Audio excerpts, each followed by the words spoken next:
Move on. All right.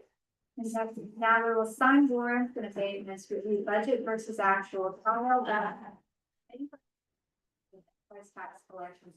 And we made a change this month, and the select board is now receiving much of that via email, so that our copies are not so incredibly full. So thank you. We have a general fund warrant in the amount of $572,147.56. I have a motion.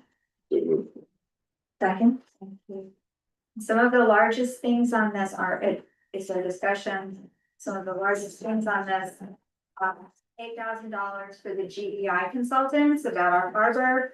And then we also have $478,000 of debt payments from everything from Emerson Hall, when we fixed Emerson Hall a few years ago, water or sewer lines and things like that. Okay, all in favor? Aye. Opposed? All right. And we have a water warrant in the amount of $186,289.09.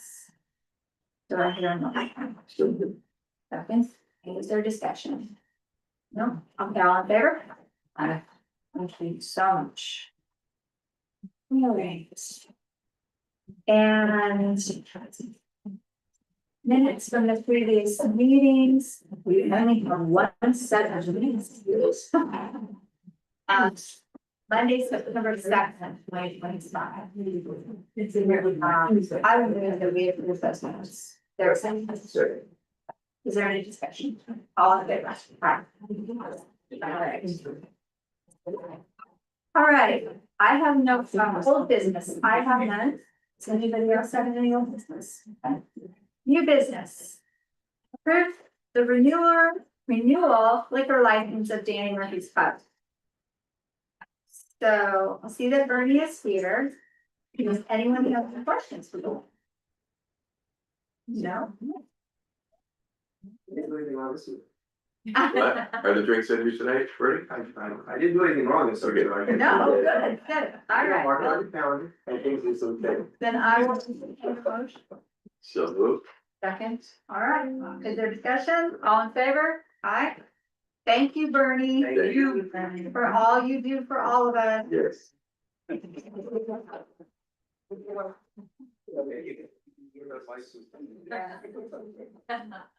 All right.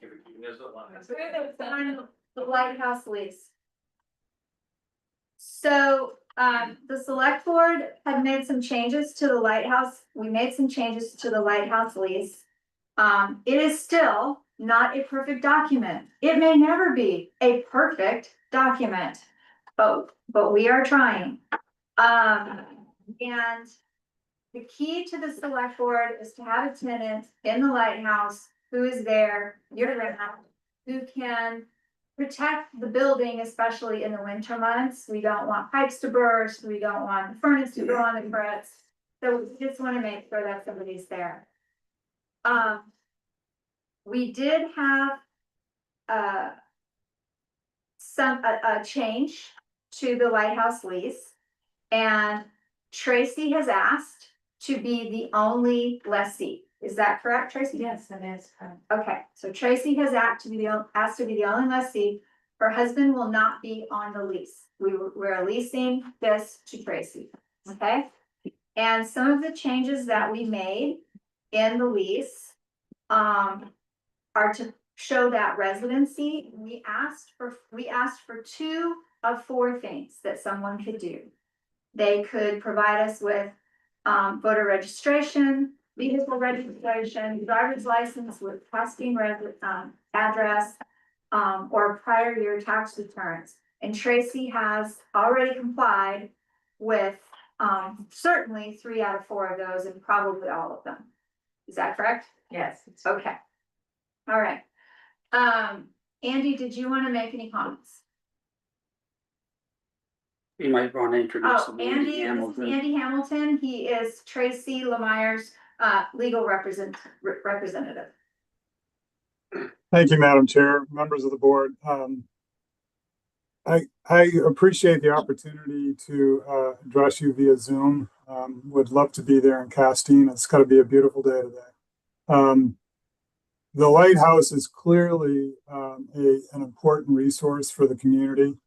It is one that is in the heart of Tracy. I would ask you to have her speak to it directly because I think that's only fair. She's gone through quite a bit in the community as there's been, I think, the stress of really accentuating the permanent resident provisions.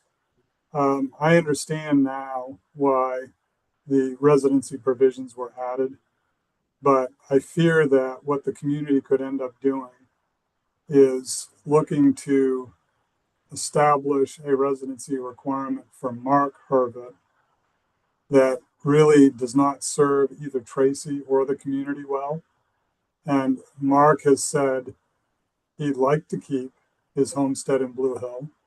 It's been that way since 2010. I think he regrets that there wasn't more full disclosure to the community.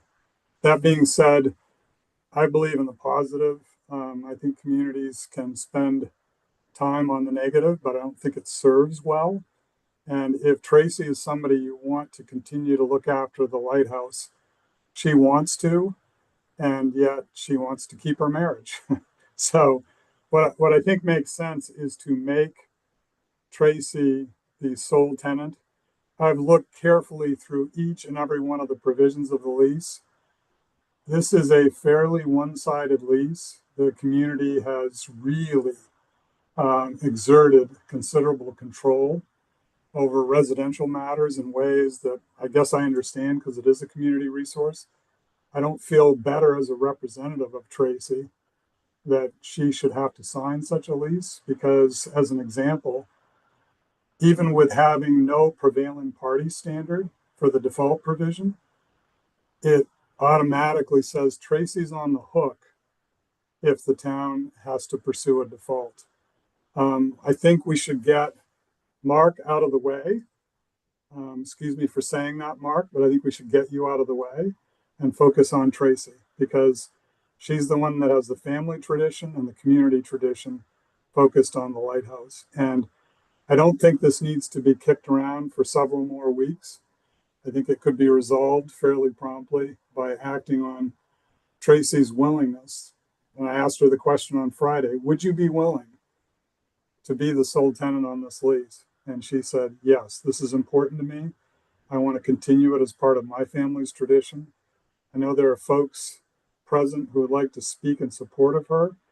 I would counsel everyone, don't spend more time on this than has already been spent.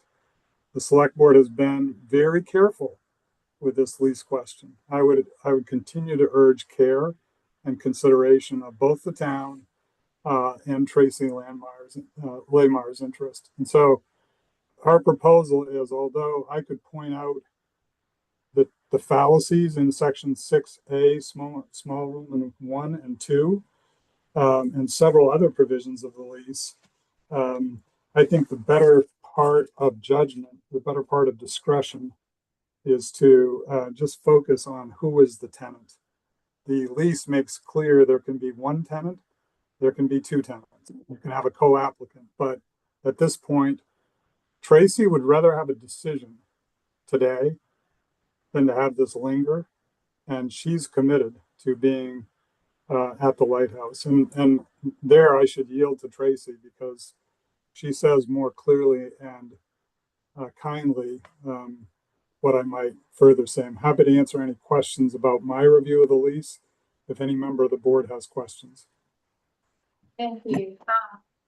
Tracy, before we get to you, are there any questions from the select board for Andy? I may have some, but I'm just absorbing the information. Yeah. Okay, Tracy, would you like to make a statement about the lighthouse? The only thing that's coming to mind right now is looking at that beautiful sign behind your of my students and what a great job they've done of the Hatch Fund. That's sweet. It's nice to see those signs. It reminds me, we had a great Lighthouse Day this past Saturday, and I enjoyed it. It's in my heart, and And I've never ever treated it like my home, it's your home.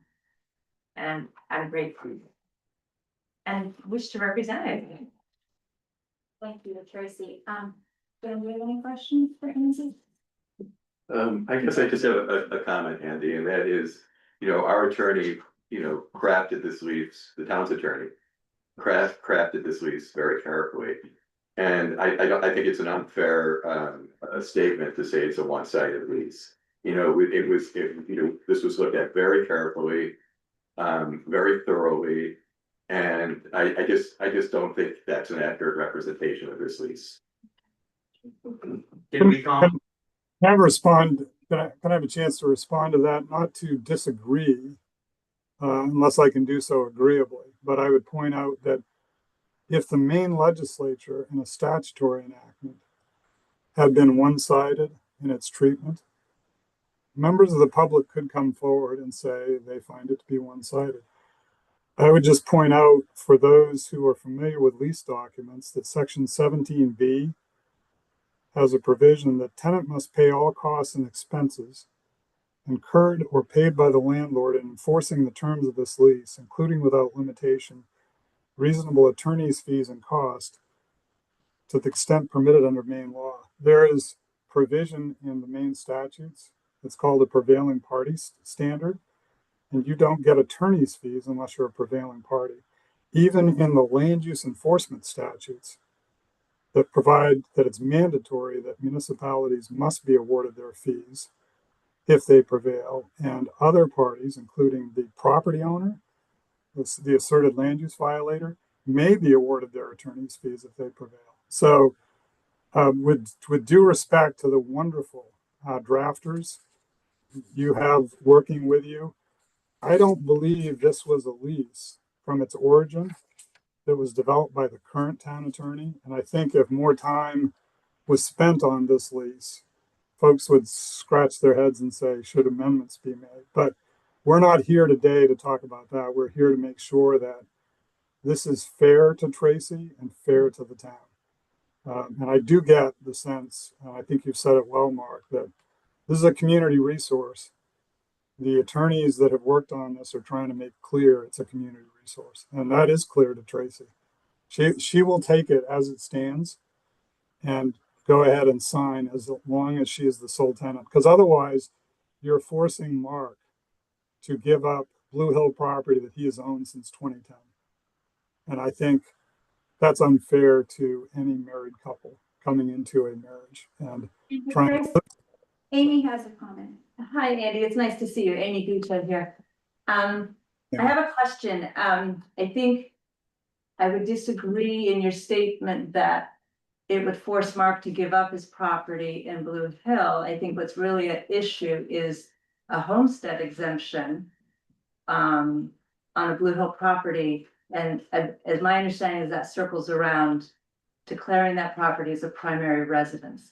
So what I'm struggling with is a family unit that would be declaring two properties as primary residences within a unit of two people that are married. And I'm grappling with that to see how that can be. The idea of this being the primary residence of the tenant is not a new term in the lease. It was in the prior lease that just has expired and has extended. The main difference this year or in this lease renewal is the board requesting proof of documentation to establish the primary residence.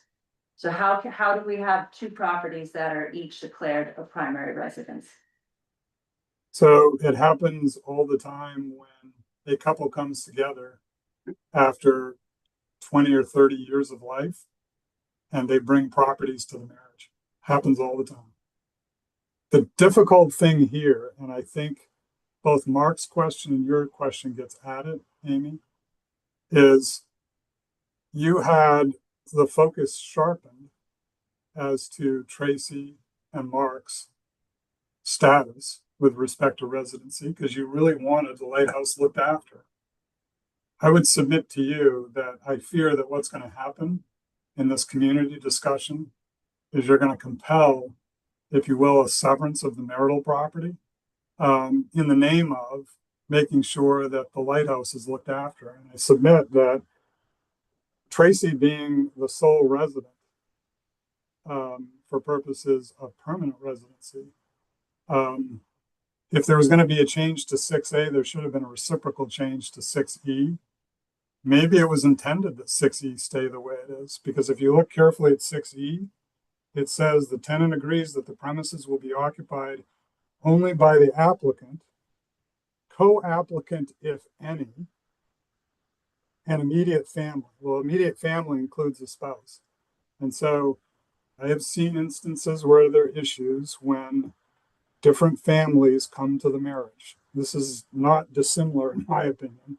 We've got a homestead property in Blue Hill, and we've got a leasehold property in Castine. And when I asked Mark and Tracy about this, they said to me, they admit that they did not give it enough thought. But I don't think there was any intention on Mark's part to deceive. And I can tell you, Tracy is somebody who will look after that property. And evidence of that is the really encouraging way in which Tracy heard from the public and the public heard from Tracy about the wonder of the lighthouse. I don't think this is an easy choice, but I think it's being made unduly difficult. And I don't think that's right in this instance because you have properties coming to the marriage.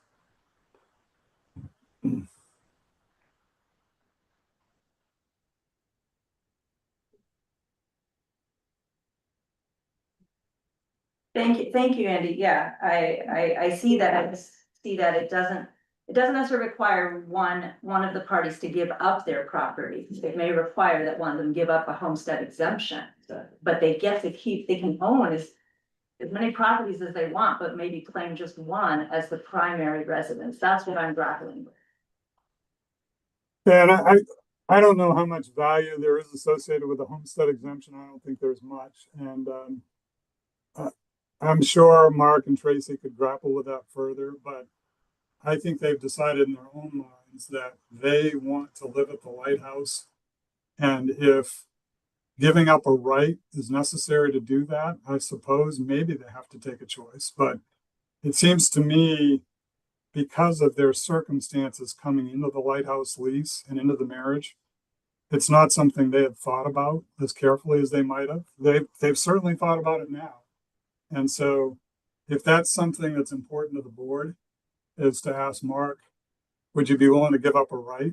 And that's specifically a few $100s in the homestead exemption. Then maybe they have to answer it that way. But it still seems to me to be a bitter pill when you're trying to just make sure the community's interest is served by assuring that Tracy remains the leasehold keeper of the lighthouse and holds it in her heart and holds it in her mind. I guess the question I'd ask Tracy is the fact that Mark has a homestead exemption in Blue Hill going to change anything about how you care for the property and how you're committed to care of the property?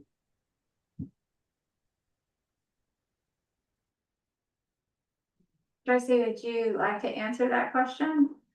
I am not sure what the question exactly was. What? Does the fact that there's a homestead exemption in Blue Hill, does that change how you would care for the property? Absolutely not. I mean, I don't know if that was the right answer, but I'm just caring for the right house. Sorry, this is something that we. You're fine. Didn't. Mark? Can I comment on this homestead exemption? So I think this is a bit of a red herring, and I'll tell you the story about it. So I bought a house with my ex-wife in Blue Hill in 1998. And we got divorced in 2006. And at that point, I lived around different places and I finally bought this house where I currently own, 2009. Went to pay taxes the first year. Edith Perkins was the town clerk. And she said, if you live here another year, you can get a homestead exemption next time you come and pay taxes. And I said, what's that? And she said, well, I get $300 off. Okay, that's good. And so that was 2010. And I hadn't given a second thought until 2025. So what's that? So it's not something that it's not a manipulative scheme. I'm sorry if it turned out to seem that way. but it's the furthest thing from my mind until 2025.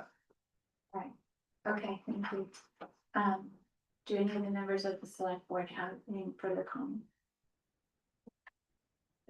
I guess I would comment that the reason it kind of rubs me the wrong way and I'm grappling with this is that it does seem a bit manipulative in that in the lease, we've asked for primary residence documentation, we've given options, and also asked for proof that the tenants also don't own any other property with a homestead exemption. Because you have to have that be as your primary residence, as we understand, to secure the homestead exemption. So by removing you from the lease and you maintaining your homestead exemption, and then Tracy staying on the lease, both of you saying that you have two homes, each of which is your primary residence, to me, it feels like you're skirting kind of this important facet of the lease that has been in the lease already previously, it's not a new term. But questions were raised over time about the primary residency status, and so we've asked for documentation, so it feels uncomfortable. And I just want to add that when we sat down and spoke to you, when this first started, I asked you, Mark, flat out, do you have another residence in Blue Hill, yes or no? And you just said, it's rented out. Okay, which implied to me that you had a tenant, okay, and that the property was rented out. Okay, and that was the reason why I was initially in favor of renewing the lease. But there's been several issues that have come to light since that meeting, okay, and I personally feel like you misled me. Okay, and as far as the homestead exemption goes, when you got the lease, you could have stopped the homestead exemption immediately. You could have just gone straight to the town and taken whatever steps that, you know. So I do agree with Amy that I feel like you guys want to have it both ways.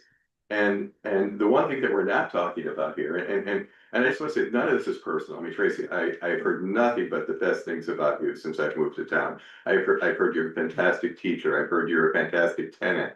So this is not about anything personal. It's that this is a unique piece of property with a uniquely affordable rent. And the town is in desperate need for affordable housing. And in fact, you do have another place to live, okay? And in fact, according to, and I found this out later, that sometimes in the winter you don't go there because there's no water being used. So I just feel like you want it both ways, and it just does. Let me just finish, please. It just doesn't feel good to me. Not true. And if you want access, so any of my water records, go right ahead and I will show them to you as well. So I'm just gonna ask Mark, would you be willing to forego the homestead exemption in Blue Hill and then both of you be on the lease? Well, first of all, Tracy, I'm not sure she'd want to even live in Blue Hill, you know, she likes Castine.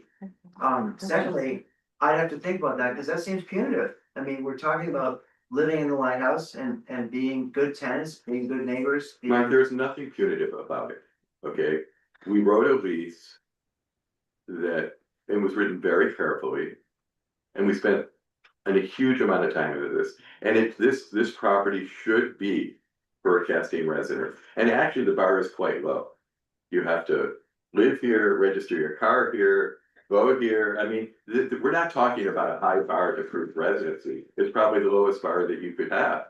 And frankly, the fact that you even right now, you're not willing to you know, you could say right now, the homestead exemption isn't important to me. I'll do whatever I can, but that's not what you're saying. I could say So that. if I might pose a question to Mark and Tracy, as well as to the select board, and that is, Mark, recognizing that a few $100s isn't going to make a huge difference, but as board member Guto says, you could continue to own your property in Blue Hill. And you may want to stay consistent with the representation that was made, that you have the ability to get rental income for that property that could offset the savings that you'd otherwise have from the homestead exemption.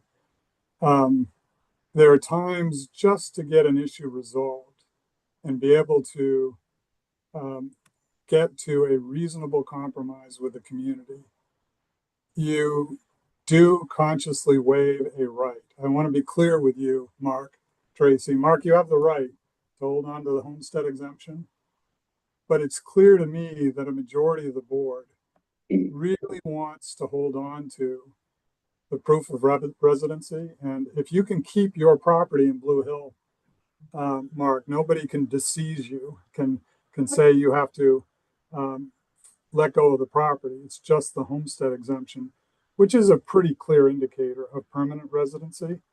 I think there's only one of two ways to do this.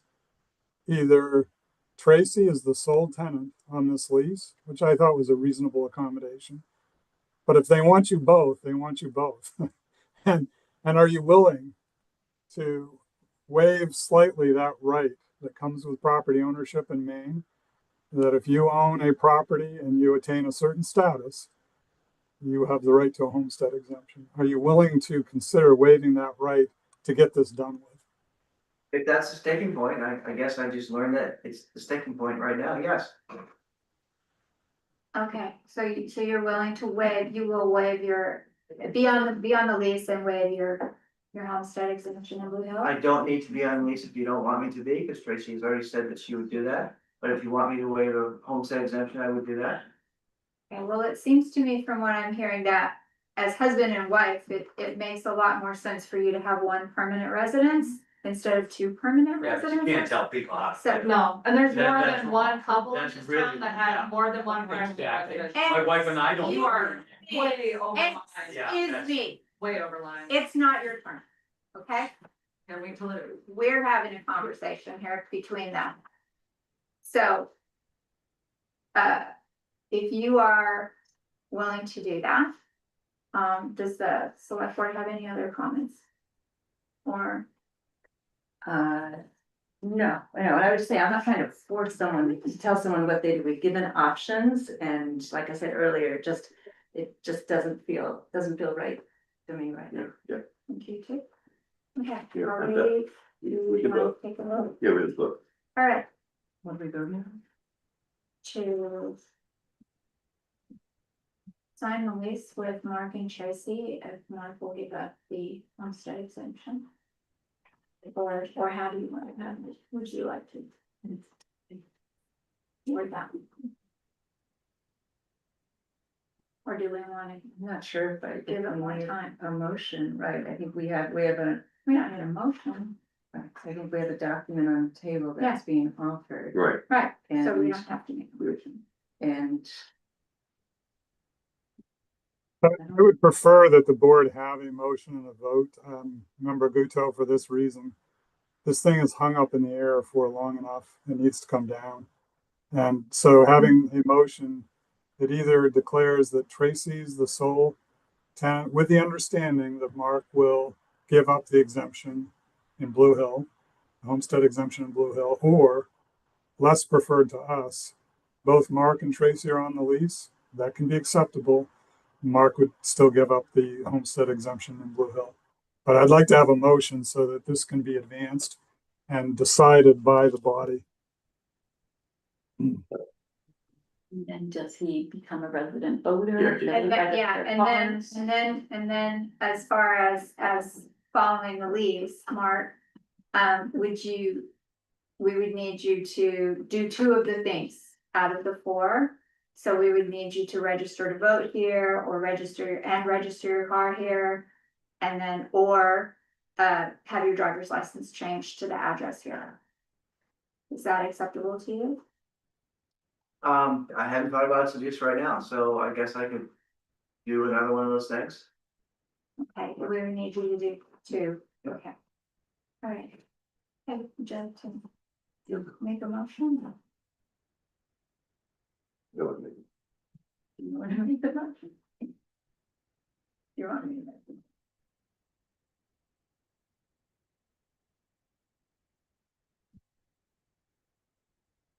if you have a motion you're proposing, I'll listen to it. Just trying to I'm work trying things to through think in my how head. to say it. Yeah. I think, well, you have a lease, I just So you got Tracy and Mark both on the lease agreement, so, and it already has those tenants in it, which are the residency requirements, so.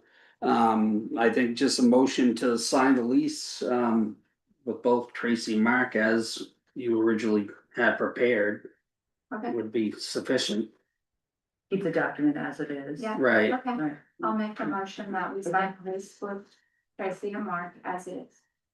I guess I would amend that motion because I would like to see the proof that we're asking for in the document. Okay. And so once I would sign a condition, I won't sign it until the documents are there. Okay, until we've seen. Right, which could be later this week, it doesn't Yeah, necessarily have to be exactly. tonight, I'm happy to come in and do Yeah. that. Okay, so the motion as amended, is there a second?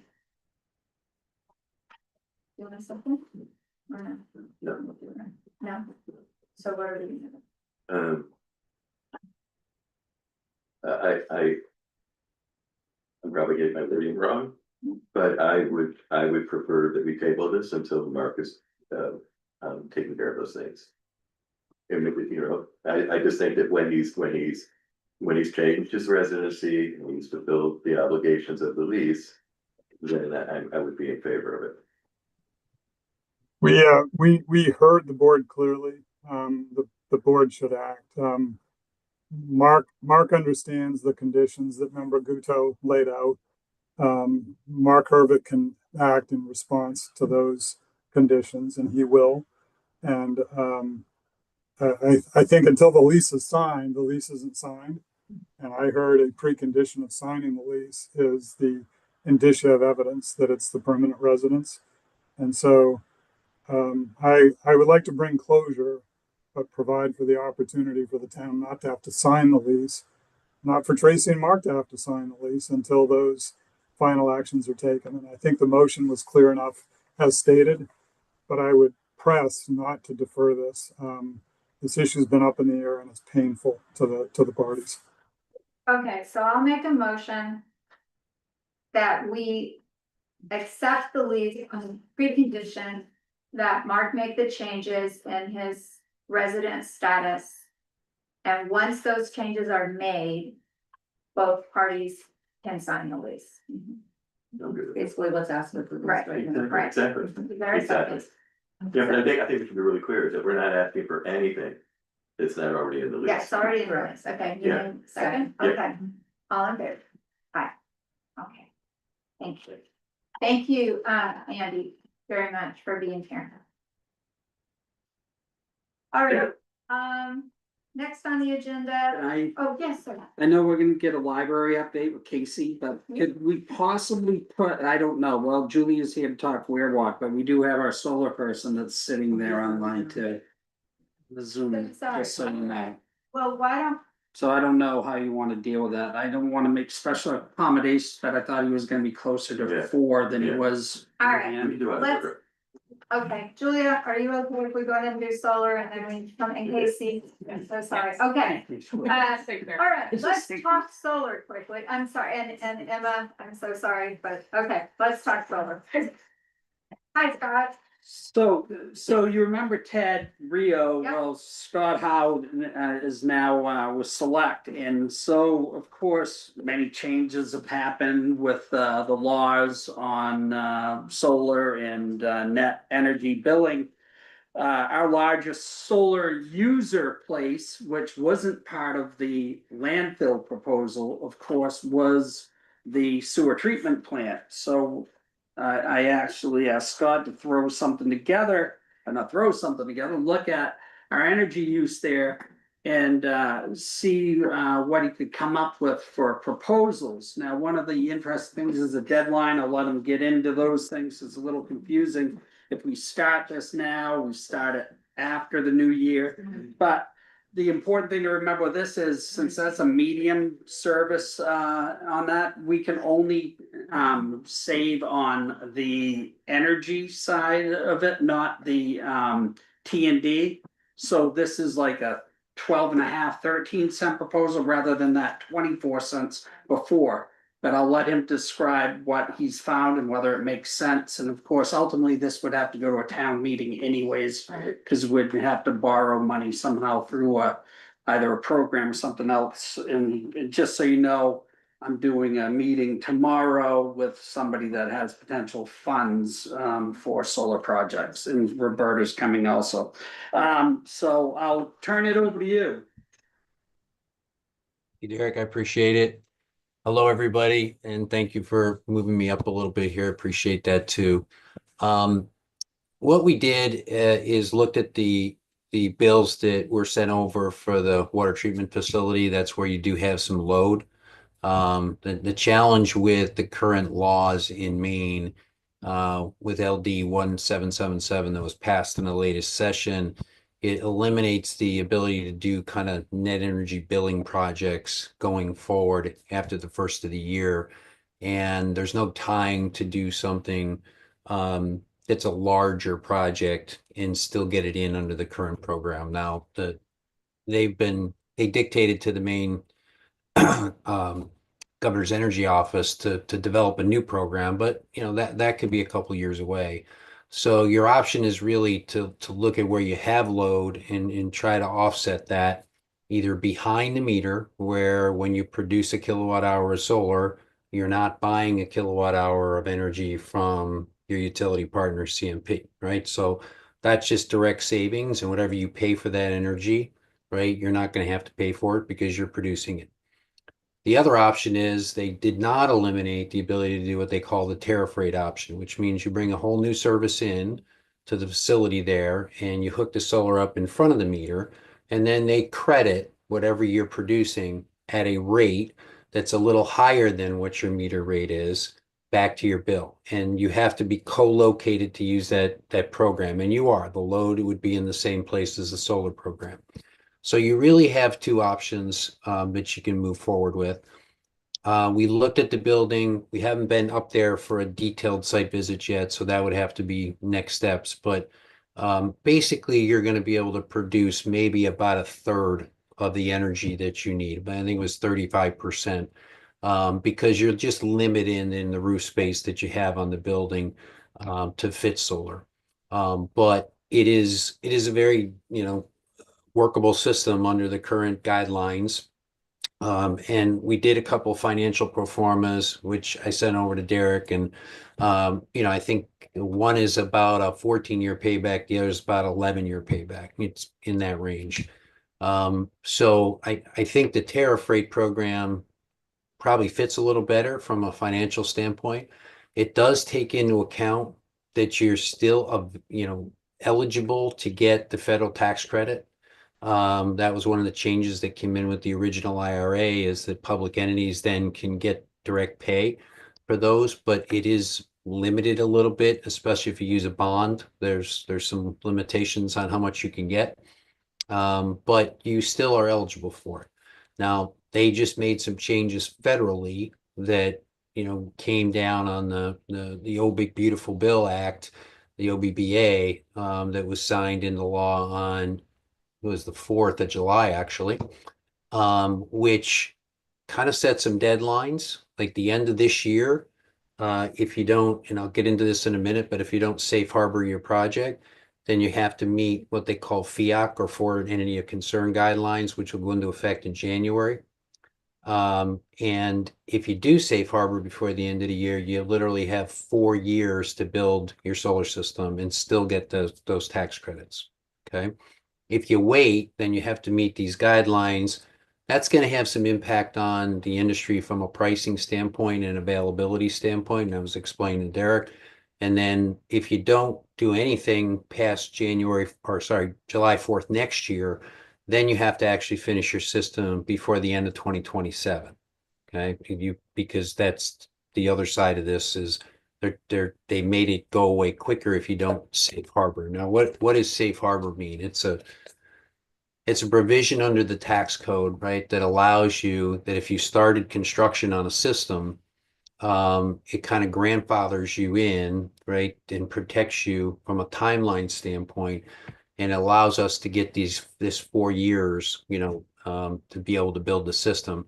there's two ways you can meet the under construction guideline. You can either actually have physically started the build on your system, and there's some gray area in the guidelines on that, but you would have to literally started and mechanically built some of the system and electrically connected.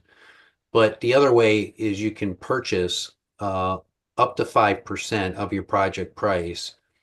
And what we're doing, offering a service to our customers with the Power Options program, is that, if you want to do a system, we'll work with you on procuring some panels that meet that 5% guideline. We usually advise it to do somewhere around 7%, maybe 10%, in case there's any changes as the project goes forward in your timeline and costs increase. Then you've got, you're not right on that razor's edge with 5%. So our our advice would be to go 7, go 10%, and it gives you a little bit of flexibility while you're going through development.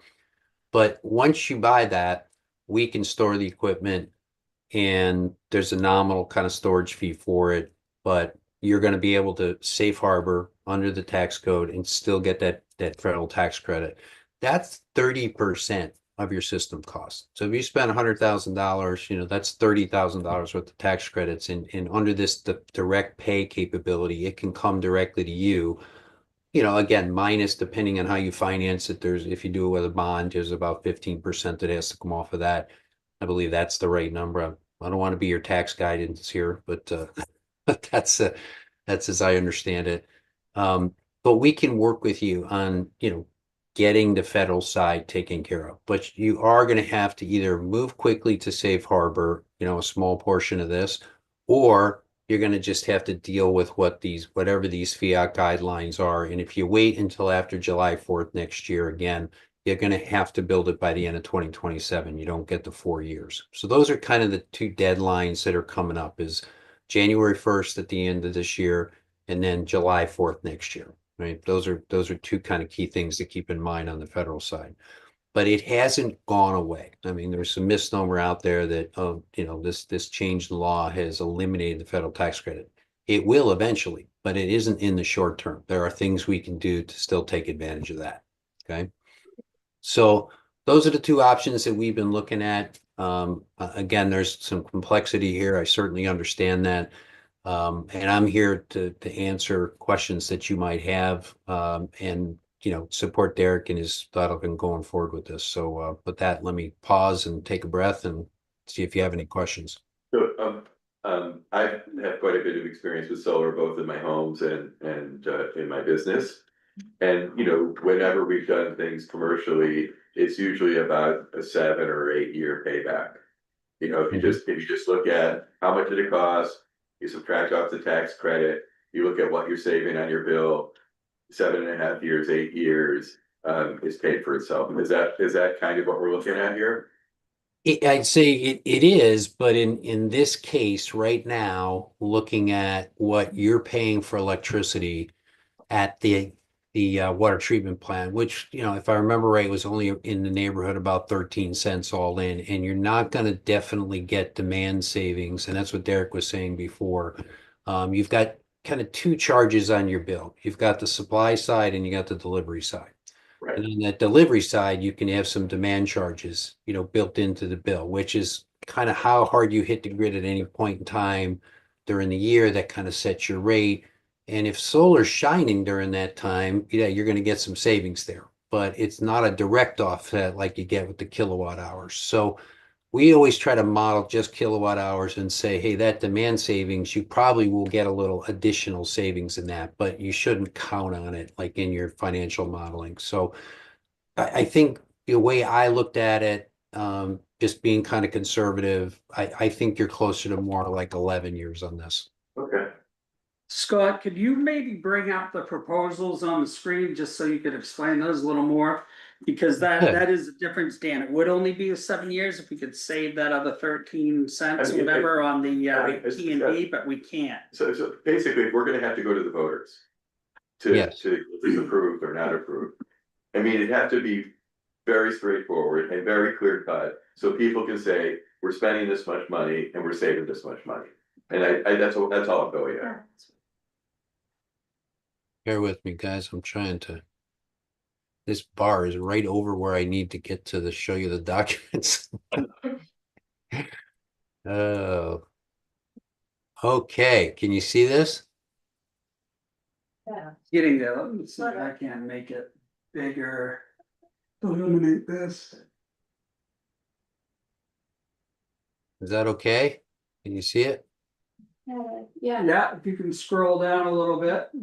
Or I guess right there's just the biggest part, right there's just. Okay. So what this is trying to show is more of a kind of simple payback model. This is about 50 kilowatts of solar, which gives us about 55,000 kilowatt hours.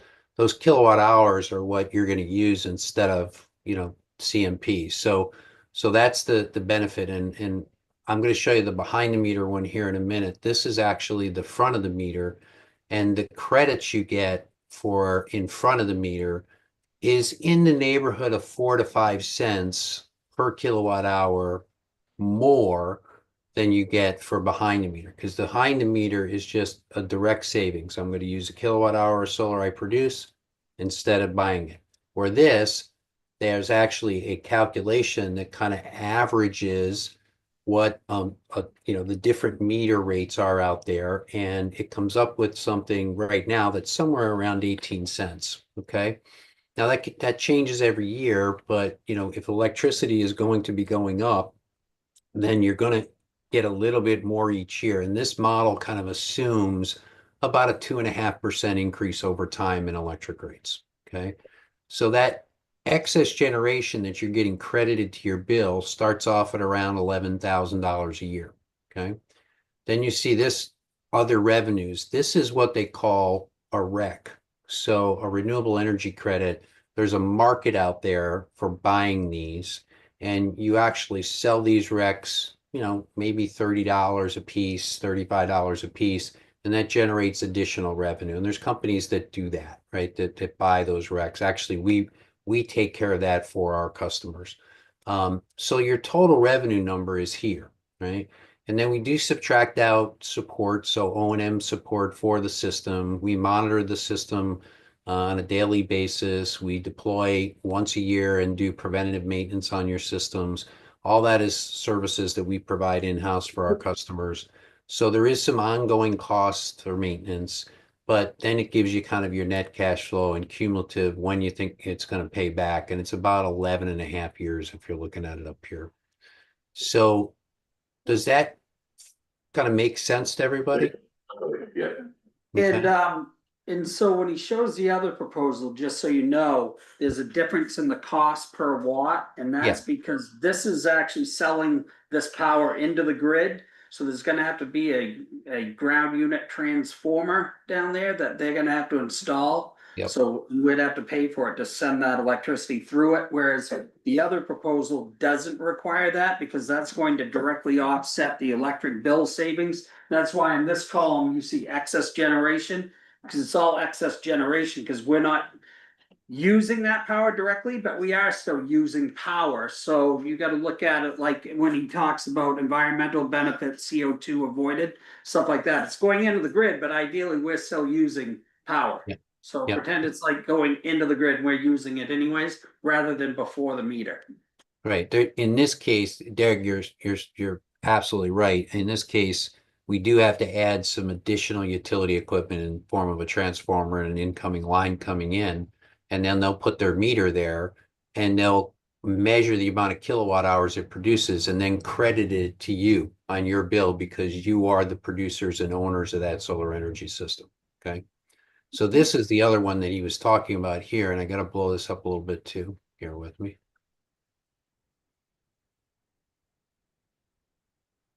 Okay.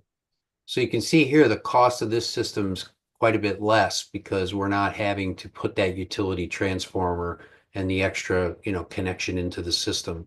So it costs less, but you can see that your avoided cost here, this electrical bill savings, where we were at about $11,000 in net excess generation revenue before, this is only about 7,000, a little higher than that, and goes up at 2.5%, same as the other.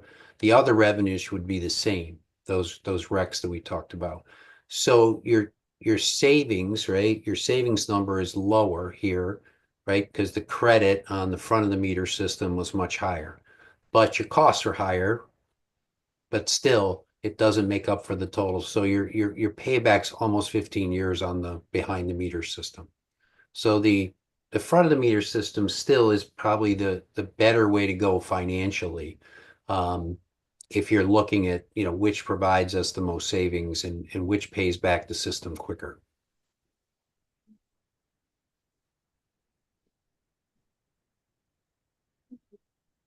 Any other questions? No? All right, thank you so much for giving us this explanation, and Derek and I are going to tomorrow with a potential funder. And we will be getting back with you.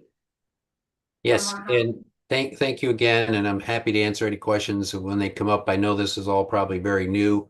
We would need to do a site visit to firm above all the costs anyway. But we're excited to be able to work with you and happy to answer any questions anybody has in the future.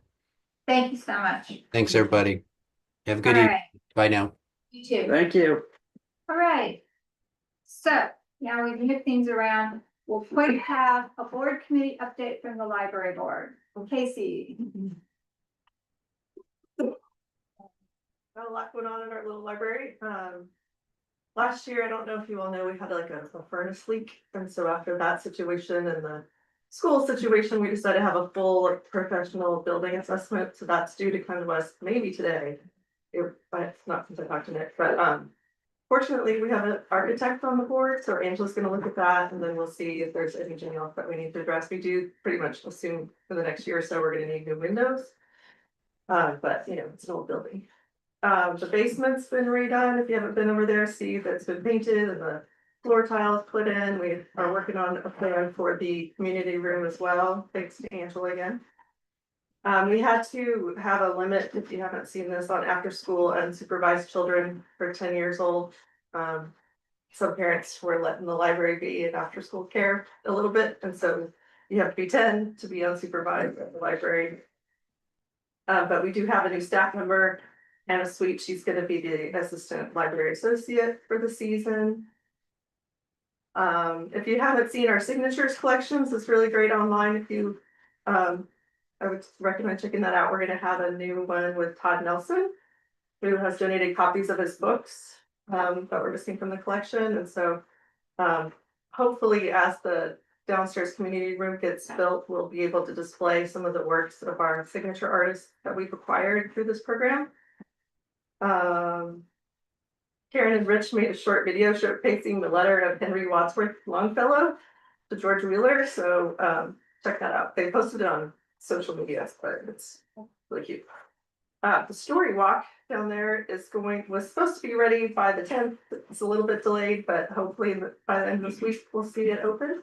And we're excited that we've already got Susan Edwards Richmond will be featured for the author there. And then in October, we're going to feature the kids' work that they did to incorporate with the Werewalk.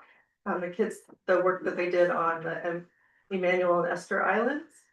And so that will be the October feature to kind of tie in with that, hopefully.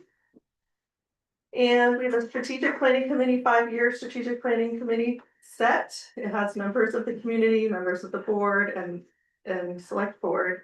And so just working on getting that started. So that plan will be in place for the anniversary of the library. I think that's pretty much the whole. We always have a lot going on. So if you ever check out our minutes, you'll see the library's report is super detailed. Thank you, Casey. Does anybody from the board have any questions? No, Thank you so much for that update. All right, now, Julia, let's talk about the Werewalk. Sure. So, Roberta has been a wonderful participant and helping us make sure we ask all the questions that we need to do to be able to help the town engage with this project. So, Castine History Partners is partnering with Atlantic Black Box to offer a really place-based learning experience here in Castine on Sunday, October 5th from 1 to 6 in the afternoon/evening. The idea behind this, WARE it's an acronym of Walk for Historical and Ecological Recovery. And the walk here is tentatively, we're doing a lot of cramming. I will be fully acknowledged that we're doing a lot of cramming planning, so I don't have all the details, but tentatively titled Magic Big Reduce the Wayfinding Walk. It will consider Castine's current historic signage, and what historic and wayfinding signage, so the historic signs, the street signs and so on. What their context is, what their limitations are, what stories they tell, what stories don't they tell, and how might we engage more and learn more about Wabanaki and African American history and stories here in Castine. Participants will walk the route, starting at Emerson Hall, going to the lighthouse and ending at the museum. Where exactly in between that, we're still fine tuning. And at each location, also still being determined, but including places like what's known as the Mary McCarthy House for the story of the enslaved man whose that home that was. The area between the fire station and Maine Maritime Academy, where there's a sign that's actually about a Penobscot woman that doesn't acknowledge that she's a Penobscot woman, as well as John Jackson's home site, Fort Panagoet, and then down to the lighthouse. At each location, the participants will learn from either something like temporary signage, presentations, art interpretation pieces, multimedia pieces, to start layering on and just broadening the stories that we're learning here in Castine. And it will give us an opportunity to think about how we might longer term also allow those who are not here on this one walk to be able to engage with those more complicated and fascinating histories that take us back thousands of years instead of our 400 or so years. At past walks at other locations, this collaborative program has happened. Last year they did 6 around the state. This year they've done their format's a little bit different in some of them, but they've been known to have 100 to 125 people show up. So we are cognizant of that, and we are having conversations about what parking looks like. The 2 groups together will be providing things like porta potties, rest stations, shelters, and so on. We're providing the meal at the end. The wonderful folks from Castine Touring Company and other recruitees are doing a crock pot buffet of sorts. And as we get the details a little more nailed down, I will reach out to our public safety folks just to make sure that they know what's happening and we've considered all the possible challenges it might pose for public safety. Thank you. Yeah, and that's that, and I'm happy to answer questions. So some of the things that they've asked of the town are permission to put up some temporary signage just for that day at different places around town. And a sign at town dock. Potentially down at town dock, yeah. Permission to waive the parking restrictions at town dock for that day for participants of that day. Permission to use the refrigerator at Emerson for bottled water. And to put up a temporary bathroom at Dice's Head Lighthouse, and a small tent with a table with water and maybe granola bars or something. And then another small tent with water near the fire station. Some directional signage up at Windmill Hill, Battle in Maine, and Maine and Court, so people know where to park. And then to use Emerson Hall as sign-in and opening remarks. And we do not have to actually give you official permission for any of that, but we're very glad that you asked us about all of that. Yes. And I would just suggest that you would work with the town manager about the placement of the temporary bathroom at Dice's Head, and perhaps Tracy. October 5th. We'll talk. Yeah, so Jordan will be reaching out. Yes, October. He's handling your location. Yeah, this is October 5th, so thank you so much. Thank Does you. anybody have any questions about it? Okay. Thank you. Thank you so much, Julia. Roberta. I missed something on that. Oh, Casey, go ahead. It's like the big controversy, the whole town, our garden is gonna start hopefully October, November. Oh, We're waiting on our hardscaping. okay. So I guess we're probably gonna have a little, Okay. a little celebration, but that's kind of the schedule for that. Okay, terrific. Thank you. Casey, I'm glad you brought that. I just, the board should think about, since there was so much controversy around this. If there's ways going forward, you can reach out to the people that were really unhappy. I mean, just, some olive branches here and there might go Right, far. Yeah, and that's we've really kept our neighbors up to date on every. great, Great, thank you. fantastic. Alan, how are you guys doing? Are you guys good? I didn't add you, so you're gonna have to be other business, I'm so That's sorry. All right, now, three. Approved to apply for the main DEP waste diversion grant. So Brooke mentioned this is our backyard compost bin basic grant. Ina can fill you in. She's been working diligently on polishing that from our last one. Go ahead. Yes, so if this is a small grant, we're asking just for a little over $12,000. It's very simple to get some composting bins. We're asking for 60. We have some caveats in there because we're not sure what's gonna happen with tariffs and where things are going, but basically to ask for 60 composting setups. We're also gonna have chickadee compost come and give a talk next summer. We probably wait until the spring to get out the composting bins, just a better time of year for it. If they give us the grant, it's a special additional round. So it's ready to go, it's due tomorrow. So we're asking permission to send. Do you have any questions? I move that we approve this. Grant? This grant. Application. This application. This application. Okay, all right, I'll second. Is there any further discussions? All in favor? Aye. Thank you, Ina, for all of your work on this. All right, number, where have I gone to? I'm lost. 5. 5. Ina. Ina, again. There we go. So, so the library mentioned, the community park, storybook, native planting, etc.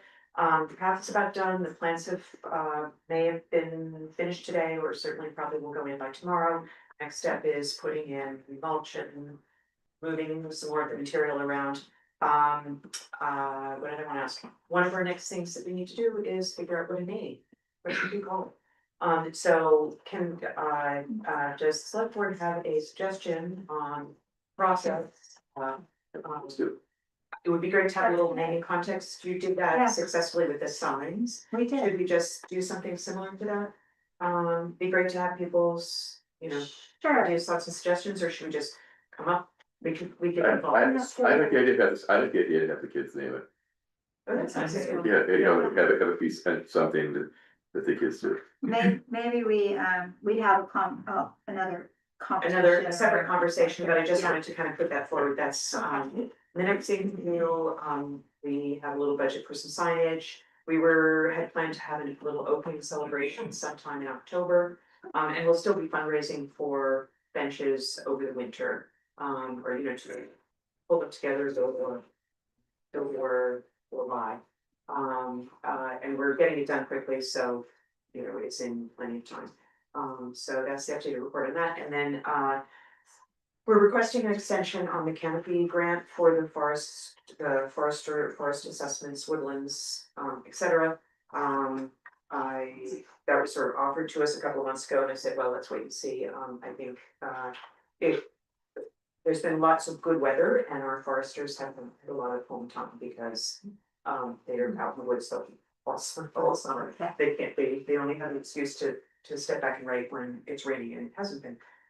So we need a little time, so I'll be submitting for that, but I don't anticipate it will be a problem. Put it out a couple of months, and then we need to talk about the question of the ordinance and who is responsible for the overall woodlands. Right. Who would like to take that up? So that's something we can talk about next. We can talk about that in a work session. That would be great. Again. Yep. That's a good idea. Thank you. All right, the town managers. All right, let's see. I'm gonna try to do brief, but I made a few check marks. So, salt sand shed, update. Had both of them checked out by a contractor. Of course, the insurance company was going to stop covering the little shed. Of course, they didn't see the bigger shed, because I guarantee that's in the same boat. We're looking at an $88,000 bill to make those repairs, so that will be something discussed at town meeting. It will continue to deteriorate if we don't do something.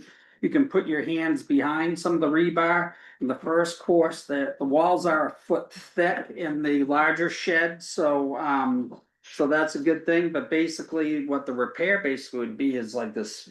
They kind of shoot. Well, first they clean up the rust as much as they can, and then they shoot the concrete over the faces.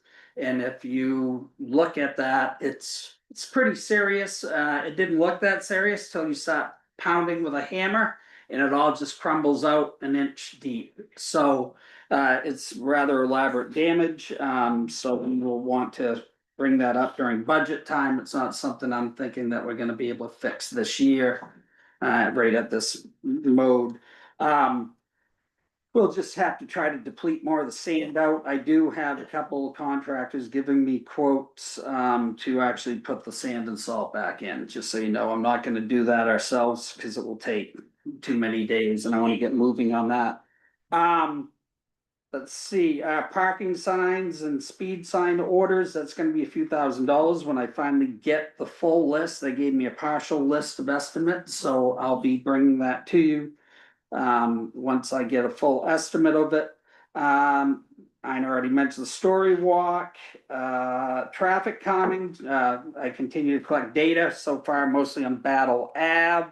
Going to move it to Wadsworth Cove last week, but I ran into a problem with a weld where it's actually to the base of the cart because of the movement had broken free and we didn't dare to put it out, especially on the side of Wadsworth Cove and have it break loose or something. So that will be back out most likely tomorrow once I throw the new program on it for Wadsworth Cove. I'm planning on putting that in 3 different locations on Wadsworth Cove. The first one will start about where the fire chief lives, because I want to get people after the first speed bump to see how fast they're approaching down through there. Then I'll probably go up closer to the corner near Fort George, and then perhaps down on the other side, as well as that corner to capture people coming up the hill and around that corner to see how they're going from in town rather than out of town. I'm guessing the speed is a lot higher going out of town, given the fact you're going, downhill versus uphill. I will say when it was over near Levitt Hall, the speeds weren't that bad, that I thought they would be. We're not getting any racing because it shuts off before it gets 10 miles over the speed limit, but I was actually pleasantly surprised that I think, started off with about 4% violations, which is like 5 over the limit, let's say, for the most part, but we'll look at that data when the time comes. But then it did climb a little bit once I moved it and got some cars going the other way. I forget the percentage, but it was double digits, but that could be 5 over the limit. So instead of 25, they might have been going 30, but we'll look at the average speeds. But and then of course I do want to move it further down there, but I just want to start collecting a little data on various areas from based on where we get complaints. Let's see, Public Works need to have a executive session. We want to discuss hiring of a couple of people to fill that part-time position. And parking, marking on pavements, part of the whole parking thing will be to do more decaling, hopefully with some additional staff, we can get aggressive on getting those in. New sidewalk machine, as I mentioned at the last meeting, did come in. I'm now looking for the right shed that we can logistically get the attachments on without moving it around a lot, and that will go out back here. I get a couple of ideas already, but ideally, you need to get into those squares, so it isn't like you can attack it, it needs to go in, so I'm hoping to find 2 doors, and we'll probably only have 2 of the attachments that live in there, and if we need the 3rd, we'll have to go get it. So I'm thinking snow blower V-plow probably, if we need to use the broom, then we'll go get it. They're not like you can throw them over your shoulders, they're all fairly heavy. Let's see, solar we just did, OPM RFP for the fire station did come in today. I opened them up around 1 o'clock. They range from, I want to say, or just over $200,000 to somewhere just under 600,000. I didn't really get a chance to write down all the little numbers. Randy and I will get together and review those. I do need a committee. For some reason, I think Gordon MacArthur said he wanted to be on that committee. So Gordon will be at least one of my persons. I'll have Randy have his own independent person, and then we'll have a agreeable 5th member as a tiebreaker to review those, and then we'll bring those back to the board as soon as we can on a recommendation. Let's see. Waterfront dock study, there is a draft out. Remember, that's a draft. So Sue knows, because I just noticed it isn't in the calendar yet. I don't know if anybody got a hold of you yet, but their harbor committee's meeting at 5 o'clock this Thursday, so we ought to get that up on the calendar just noticed it right at this meeting. Basically, they are reading through it and they will be discussing some changes, and I believe they're gonna have another meeting after that. They want to get together with the individual changes, so I don't know if members of the select board would like to just, I don't know, get attached to that agenda somehow, so you could come to that meeting on Thursday also to discuss, but I was hoping to have a work session next week for us to discuss it also. So we'll discuss that at the end of the report. Let's see, the cybersecurity grant Know Before software, I have started implementing that, at least the phishing emails. I think everybody's passed yet, but I haven't been in there today. I don't know if Karen or Sue have seen an increase in any of these weird little emails, like packages being delivered. In fact, I didn't dare to click on one for FedEx because I was sure it was a phishing test, but instead I got the little tracking numbers, went to the actual website and actually punched them in, and voila, I knew we were getting an RFP for the OPM package. And ideally, it does send out little tips to everybody to say, hey, this is how you avoid it, or this is what you should have done if you click it on the wrong way. So, and I need to get into more of the features, but I kind of liked it because it almost tricked me, but I took the evasive action. Let's see, infrastructure update plan. Oliver is working on that.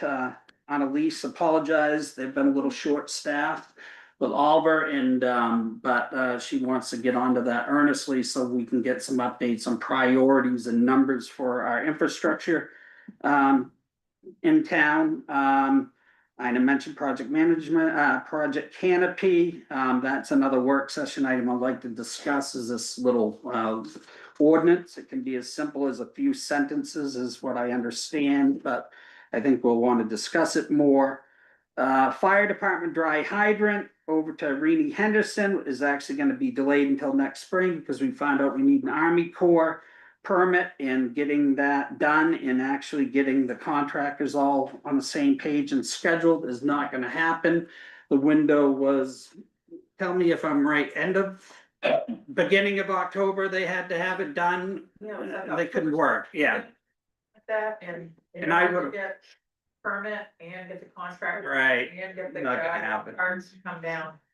So, yeah, and I would have thought maybe the winter would have been well, not winter, the fringe season would have been the best time, because that would be like when the water was lowest, but what do I know? I'm not the Army Corps or do those permits. So just so you know, related to dry hydrants, I am actually talking to a subdivision somewhat out of town. I would like to actually look at putting 30,000 gallons in a cistern someplace off neck coming up. It probably won't be till next year either, because it will be a grant that pays for that, but that's another fire protection related project for water sources that we're looking at. The wildfire grant, Alan's here, he might touch on that a little bit if you would like, but I'm all anxious, not that I have any time to do it, to get the password and access to start the updating of the local assets or mapping. That may be something that I decide to have fire department members, select board, maybe a public forum type of thing to discuss, okay, where do we know there are access like that we don't know about, things like that. Because I believe most of this stuff, we might know where these things are, or somebody on the fire department knows. But when we have a forest fire like we did, and we have other firemen, they may not have any idea, and response is key. So this would be like, okay, there's a fire in Surrey. Let's look at, okay, there's the access roads or whatever. Now we know what they mean when they say go to point A or B, here's the parking area, here's the stage area, or here's the other line of attack, or where you can get in, or even more important, maybe where you can get out quickly if it's a high canopy fire. But it also deals with our assets we're trying to protect and everything else. So there is the ability to have a password, and you go in and you can mark out like the beginning of let's say a little road or foot trail where somebody had a logging operation that would be good for side-by-side access. and you can do an endpoint, and it would basically map it out, and then it goes on to into basically a GIS program that I believe is DRL may be hosting initially anyways.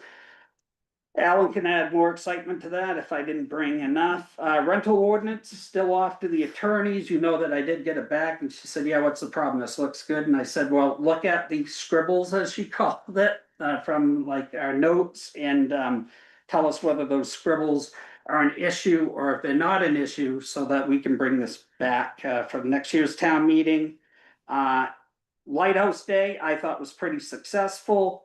Thank you, Ina, for heading that up. Peter Vogel, Dan Gardner, Anushka. I don't know Anushka's last name, but she was pretty amazing. She was there all day. She studied right up on the lighthouse. It's Anushka Hari Prakash. Thank you. And of course, Tracy befriended Anushka too. Of course, we were supposed to be done at 2. I didn't arrive till 1. And I left at around 4:30 because every time I got out, somebody would come around the corner going, oh, I'm from Michigan, I'd love to go up there. And so I'd say, all right, I'll unlock it again. So finally, I found a window of escape, and we finally escaped. But yeah, I would say we probably had about 15 people or so that came in after that. Right, so, right, exactly. Of course, so I just hung out with Anushka and Tracy. And the best part was Anushka, her dream was to go up in the lighthouse. And so when I was talking to her, I said, have you been up there yet? She goes, no, I want to have alone time. And so I have a picture of her up in the lighthouse. So I'm like, yes, I'm getting alone time. And of course, then she went up again because some of the pictures she was taking, she didn't like how they came out. So it was a fun time hanging out with her because it was just great to see how much fun she had with it. Let's see, sidewalk grinding, just so you know, I'm looking for high spots. I know we have broken up spots, not gonna be able to do a lot, but I'm gonna do some high joint grindings. I know that's kind of a play on word, high and joints, but you know, whatever. We're gonna grind them down so people aren't catching their toes like at Wilson Museum. Let's see, no, I'll save that one for last. I'll do the other one. So I do believe Casey mentioned Esther and Emmanuel Islands. So I forget the actual agency that's getting ready to do this. So naming the islands is all set, right? We know that's the name of them. But then we need, now they are looking at, apparently the islands as a group need a name. And so I'm just looking for my note here. And I can't pronounce the Penobscot name, but hold on, I had it open, but I closed it. Oh, and by the way, just so you know, my computer needs a new keyboard. The E's don't work. And you'd be amazed at how often you use E's, but the R's and S's don't sometimes too. But so right now, the US Board on Geographic Names is having a meeting in October, and they were saying, okay, there's 3 names for the group of islands. There's the Bagadouche Islands, Maguntic Islands, and the Wewet'en-Nugget Islands. The last one was proposed by the Penobscot Nation. And that was because of apparently what they said, what I guess we had a ballot box, if you will, on election day back in 2022 to vote on names. We also had the Geographic Names Domestic Names Committee that also met for quite a long time on this issue. And they came up with the Maguntauk Islands. And so in the people, that's what they chose. But reportedly in Algonquin and Penobscot word, says meaning smooth and choppy waters. However, the Penobscot Nation is saying, yeah, that doesn't really mean that in our tribal language, which smooth and choppy waters. So that's where they came up with Wewet'en-Nugget. I apologize to my friend Kurt Francis up in Indian Island for if I butchered that name, but so that means, oh, and it says Maguntic was not an authentic Penobscot word, but the other word, I'm not going to try it a third time, at this place where they come together or converge is what theirs means. So basically, when I talked to the federal agency, I said, look, it's in your hands now on which name you guys decide to use, unless the board decides they want to get involved. We sent you a name. He said, okay, we're just making sure that you understand we have three names. We're gonna meet and decide on one of those three names. It's nothing personal, whatever name we choose. So I don't think there's any action this board needs to take after having my conversation, but just wanted you to be aware. And then finally, we had soccer has a little issue with parking. Their games start, or people start arriving, I believe, around 3:30. And of course, there's not a lot of parking over to Fort George because students are parked there, although a lot of times I don't see as many students there, but they'd like to be able to park along Wadsworth Cove Road on one side, probably the one that says no parking at that time. And I'm thinking, I believe it's no parking 8 to 4 on weekdays. So, and they did give you a list, I believe you have in your correspondence of those days. So I didn't know how we would address it. I hate to spend $50 on special signs, so I don't know exactly how to say that, because it's the people from out of town that are gonna have to figure that out. So I'm not sure what you want to do with that.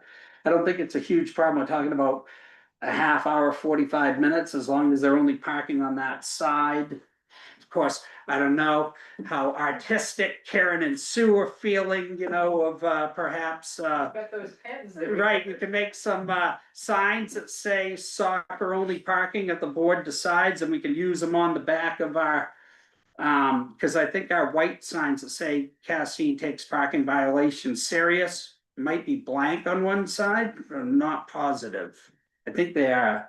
So if that was the case, they could make up special soccer parking signs on this date or something. And there would be temporary soccer. Just to get us through till, what is the date? October It's like 8, 27th. it's like 8, Yeah. 8 home games or 10 home games maybe, and. Yeah. So they're looking at 3:30 to 6, and really, I believe it's only 3:30 to 4 that matters, because after 4, I think it's open anyways. So if all the parents are just late to the game, so they just started a half hour later, we could fix it. But do you need a vote on this? Unless the other two would like to weigh in on their thoughts on the special parking times, it's only a half hour. No, they seem content, it's really there. You don't want me writing those signs, people will be wondering what they say. The only concern that I told Derek about is that if you're letting one group do it. Yeah. And you know, when these students go, well, how come they can park there and we can't? I don't wanna appear that we're doing that. Alright, And the other thing is that. Have a parking enforcement person right now. right, well, that's the key, well, that goes without saying, you know, that's the whole. Has the Adams School approached the golf club at all? About using their parking lot? I don't know, it says student parking only or whatever during those months, right? So I don't know if that would be a problem with them. But normally if there's spots there, I think most of the students are, I don't see a lot of people parked up there after like They don't 4 open that o'clock. parking lot traditionally until after the golf season is over, even to the students. So even. Yeah, Okay. otherwise, I don't know. It's tricky. I mean, my feeling is that okay, we're setting a precedent, but we can do a case like this, right? It's not a free for all, we're saying 3:30 to 4 o'clock, and this one day, we're not gonna enforce the parking, and there's a reason why, and if something else came up that was legitimate, we would do that as well. Yeah, I'm okay, and as long as Randy Stearns is okay with it, and if there's any, fire hazard that it might pose for a car coming through, because it would be more than just one car. Yeah, That's what I would want to have clarified by him before making the decision. I agree with that, thanks. And it would only be on the side of the fort, I wouldn't say on the other side there. Alright, so I'll make a motion that we will allow. Hiking on the fort side of Wadsworth Cove Road. between 3:30 and 4 for soccer parents on soccer game day during this soccer season. What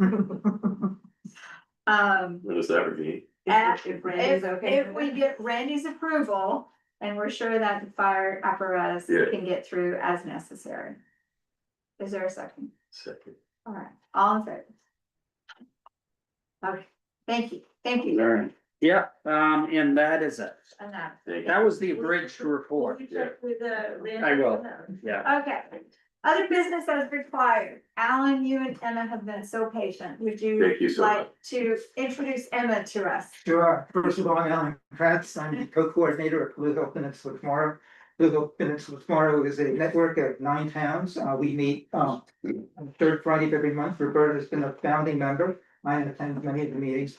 And we work on climate change issues, climate resilience issues, and I want to thank the board for being one of 4 towns that enabled us to get a state grant to extend and enhance the work of Blue Hill Peninsula Tomorrow. We're doing that in several ways. One of which is to hire a climate resilience coordinator.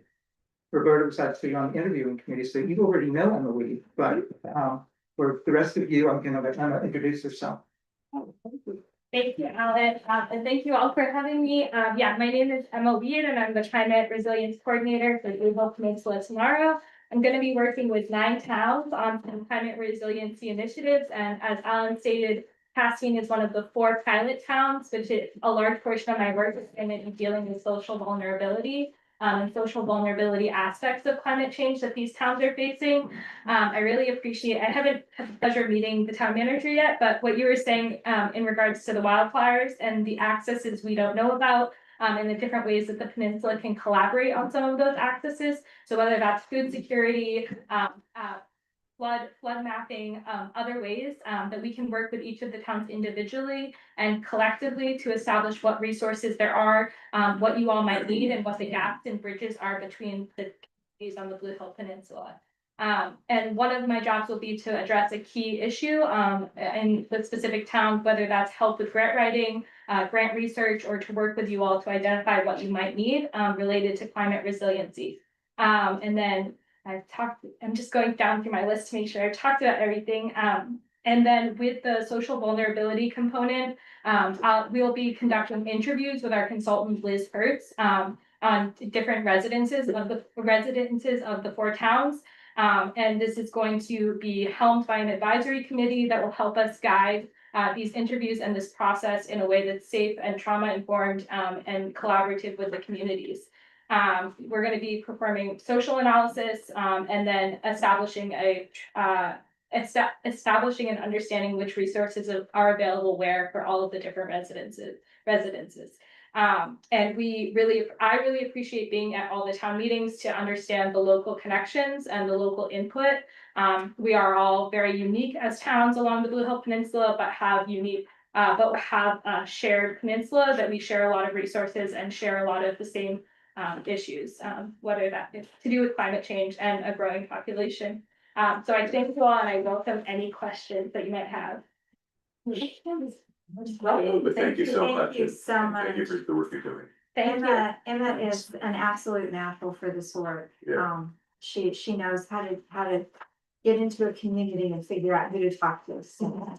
And yeah, if anybody is welcome to reach out to me by email. If you have any recommendations for people that might be interested in the social vulnerability components, whether that's teachers, nurses, other people in community that might have a little bit of extra time. I know we're all strapped for time, but would want to input on this process as we move forward. And I will be here for the next 12 months.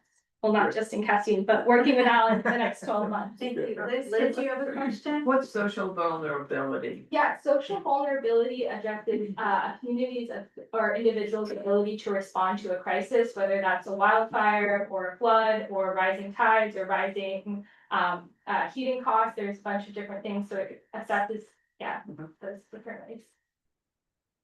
Thank you. Thank you. Thank you so much. Thank Haven't mentioned other towns, and we're on our way to Stonington. Oh, Okay. okay. Thank you, Alan. Otherwise, we would stay. We appreciate you We're on the- being so patient. Thank you. Thank you. you. Good night. All right. Next on the agenda is communications, and we did receive a communication this week. Sort of regarding the lighthouse, and I just want to say that I know that this is a really emotional issue for many people, and I know that it's very near to people's hearts.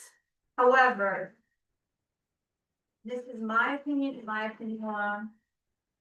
I do not believe that we should be stalking our neighbors.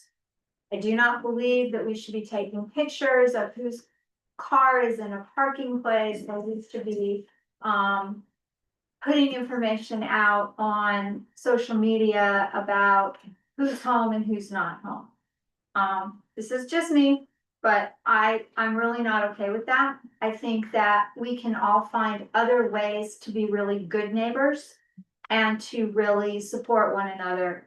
And we just have to stop with this kind of behavior. And that's what I would like to see in Castine. Thank you, agreed. I will say that. All right, now, the excitement that you have all waited for. Acknowledge the members of the public. I will say first, that we have voted on the lighthouse lease. So what you are welcome to make comments, but that does not mean it's going to change anything. But Mark. Yes, thank you. So I guess I have three things to say. One, I know that the select board has been doing a lot of work to clean up the town's leases in general. After some of the experience with the round school lease, that's certainly something that needs to happen. But two, I think with this, and I'm glad that we voted for it, I'd encourage you to really see the forest through the trees. The lighthouse is an asset to the community, but Tracy really is. Wow. My kid, that Gracie, that is in her class, jumps out of bed, excited to go to school in the morning. The other girls are getting so excited for when it's their turn. And while I certainly can't speak for all parents at Adams School, I can confidently speak for a majority. I would say like we're really happy to implement this. The third piece, and maybe Roberta, to your comment, I'm also not okay with what you just described. In fact, I'd be surprised to hear that the sheriff's okay with it. But with all of this, maybe the board can consider for future times when we're renegotiating a lease, at least at the stages where we have to iron out this kind of details. Maybe we could do that in executive session. Keep some of those details out of the public. Small town, a lot of people have a lot of time in their hands, and it just felt very invasive to hear that kind of discussion in such an open forum. I think we owe Tracy as a community a lot more than that. Thank you, Mark. Thank you for those comments. We appreciate it. Anybody else? Yeah, Jane. So I have a couple of Castine Fire Department. I really think we need to talk about compensating them more than we already do. I'm not sure what they get paid. I think it's like $12 a call or something. All I know is the checks that my husband gets, if he threw them away, it wouldn't make a difference. So he was out there for 40+ hours fighting a fire. And that means that he's not mowing the lawn, he's not taking the trash out, so not only is it affecting him, it's affecting me. So I did a little research, and it looks like other towns are giving the firefighters a break on their property taxes or other little perks. So I'll do a little more research and I'll bring it with me to the next meeting, but how does everybody feel about that? Should they get more compensation? I think it's something that we can definitely talk about, and it's something that if you bring us more information on ways to do that, we can take it into budget conversations and see what, if anything, we can manage to do. All right, my second thing is, I've heard scuttlebutt around town through the Castine pipeline, that you guys are, not you guys, somebody's thinking of putting a $40,000 want something for 40 grand on the warrant to help pay for rent for kids who come here and work in the summer. Fact or fiction? Well, I haven't heard about it. I haven't heard about it. I haven't heard about it. Fiction. So apparently fiction at this point, yes, I've never heard about this, all right. And then back to the lighthouse. After Tracy leaves, I'm wondering, you guys probably don't know this, but when you talk about low income, what do you mean? When it means it's been tossed around so many times. We want somebody with low income, we want affordable housing. So it's not necessarily low income, it's workforce housing is, again, this is just me, I'm not speaking for Dan and Amy. It's workforce housing. It's somebody like Tracy who is essential to the town. So another teacher, a nurse at the clinic. Somebody who works in Teachers in town, that school. town hall, a teacher at the round school. Somebody who's essential to a library, somebody who works at the libraries. So we're not talking about taking a Section 8 voucher, right? No, we're talking about workforce housing, somebody who's getting paid a good wage, but just can't afford an $860,000 house in Castine. All right, well, those are my 3 items, thank you. Anybody else? Okay, I have one very small thing. sure. Speaking for the Windmill Hill Property Owners Association, we would love if we could get a fisheye mirror on State Street by the south entrance of Windmill Hill. Oh, Very difficult to see speeding up and down. It's not our road, and that's not our road either, with the So, but state they- road, so they can, the state would be the key. State Street your road? State, so it's up on that, State Street, yes, I thought you said, all right, It's- right, It's pretty okay, easy to see when you're on the north end that comes out onto the state road. yeah, State Street is hard, and Yeah. particularly with winter snowdrift or Yeah. summer vegetation. I'll take a look, I'll take a look. We just put one in our driveway, it was so expensive. Yeah, I do know that there are a couple in town, Yeah. and none of them have been paid for by the town. Actually, that John Parrish has bought a couple for down. Yeah, I'll cut you a check if you do it. No, thank you. Derek will check into it as well. Okay. Right, All right, thanks. select board comments. Two things. Yes, I would like to schedule, a work session with, members of the hospital board. I know that there's a lot of discussion going on about the future of the hospital. There's a lot of problems with Northern Light. There's, this impacts every resident in this town.